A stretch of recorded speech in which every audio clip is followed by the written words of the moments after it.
Maayong adlaw kanatong tanan. For today's video, magtanom ta aning tangko nga akong gihumulan og tubig, guys. Basta naay mga dahon-dahon nga akong mautan, guys. Unya wala koy ako jud nang itanom kay para makasimilya sad ko. Gikan na ni sa silingan gipangay ni mama. Unya ako ning itanom kay para nanami tangkong, guys. Ang akong gisagol ani katong raisal nga naay iti sa manok kay para tambok ang atong tanom. Nya paghuman ato na ni siyang ipangsulod aning akong mga empty bottle nga akong bangagan kaganina. Inana ra na siya. Di lang po nato kay daghanon kay ato pa man ang dungagan og yuta karon. Ato sa ning bahig-bahigon. Nya pagkahuman ani ato na ning dungagan pud og yuta.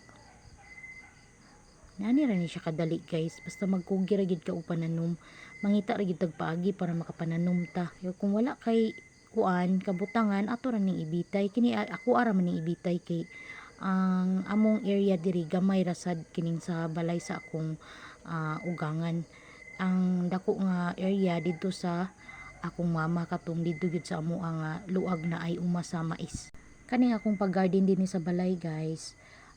Stress reliever gini nako kay naanad man jud ko nga sukad pa kaniadto sa akong ginikanan mag-uma man gud mihimo nang naanad jud ko og pananom.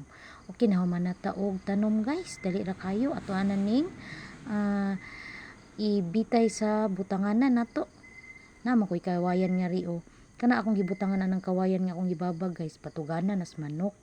Unya kay wala na may manok nga kanang hiniktan ni papa mo nang akong gibutangan ang kawayan akong gibabagan. Di ba nagamit siya? Di ara na to ibutang kay para malandungan gamay sa kahoy kay bago pa man na siyang gitanom.